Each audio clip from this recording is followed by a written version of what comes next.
राधा 6 महीने की गर्भवती थी।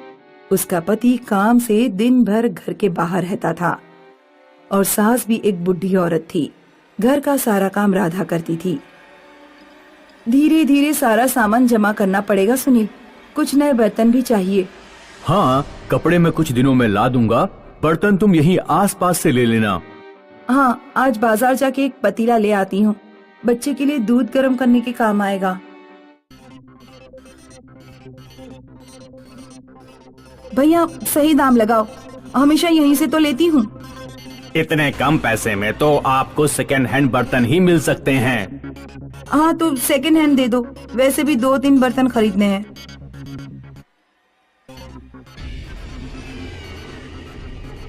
पतीले में दूध डालते ही राधा को कुछ अजीब आवाज सुनाई देने लगी, जैसे कोई औरत दर्द में कराह रही हो।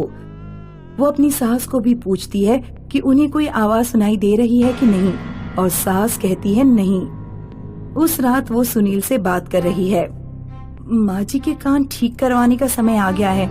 आज कोई औरत कहीं चिल्ला रही थी और उन्हें कुछ भी नहीं सुनाई दिया। ठीक है, ले जाएंगे कभी डॉक्टर के पास। देखो फिर से चिल्ला रही है वो औरत। पता नहीं बेचारी के साथ क्या हो रहा है, बहुत दर्द में लग रही है। कौन सी औरत? मुझे तो कुछ नहीं सुनाई दे रहा। तुम्हें एक औरत के चीखने की आवाज नहीं आ रही? दर्द में चीख रही है कहीं दूर से। माँ के नहीं बल्कि तुम्हारे कान खराब हो गए हैं। दूसरी सुबह राधा की नजर पतीले पर पड़ती है और वो पतीले की तरफ देखती रह जाती है। वो देखती है कि उबलते हुए दूध में उसे कुछ दिख रहा है। उसे दिखता है कि एक गांव का पुराना मुखिया नदी में डूब के मर जाता है। राधा तभी अपनी सास को बुलाती है। माँ जी यहाँ आइए।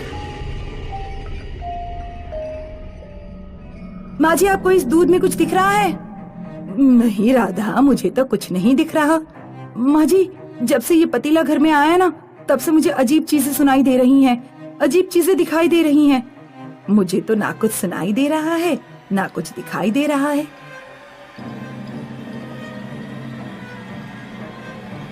क्या हुआ जी, आप ऐसे उदास क्यों लग रहे हैं? तुम्हें गांव का पुराना मुखिया याद है?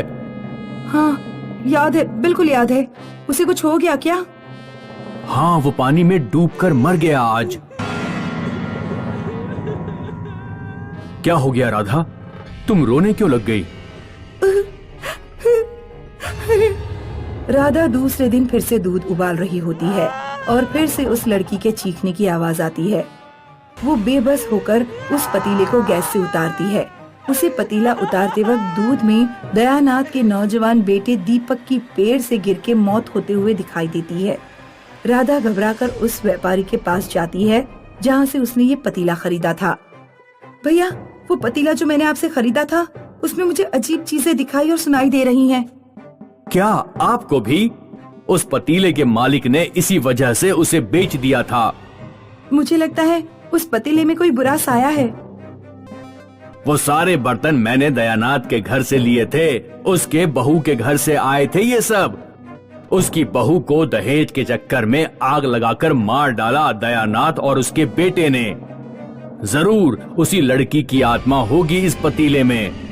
आप मुझे ये बताइए कि मैं उस आत्मा से छुटकारा कैसे पा सकती हूँ?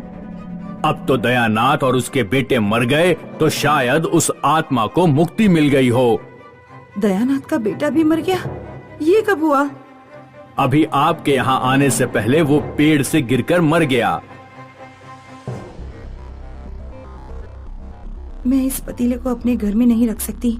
मेरा बच्चा इस भूतिया पतीले से दूध नहीं पिएगा। मैं इसे घर में नहीं रखूंगी।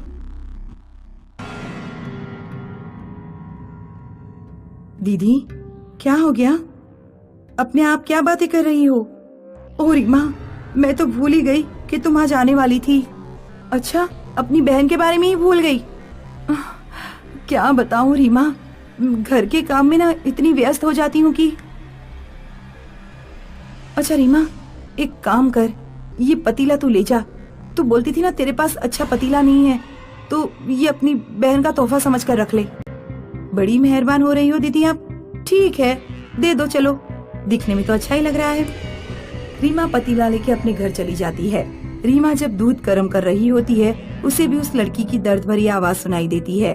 वो जब पतीले के पास जाती है तो उसे दूध में अपनी बड़ी बहन दिखती है। राधा के पीछे एक भयानक जली हुई चुड़ैल खड़ी थी, जो झपट के राधा के ऊपर चढ़ जाती है और राधा और चुड़ैल दोनों आग की लपेट में गायब हो जाते हैं। रीमा चिल्लाती रह जाती है पर अपनी बहन को नहीं बचा पाती। दीदी। ये सब देखने के बाद रीमा ने वो पतीला अपने दोस्त को दे दिया और रीमा की भी अपनी बहन के जैसी ही आग में जल के मौत हो गई।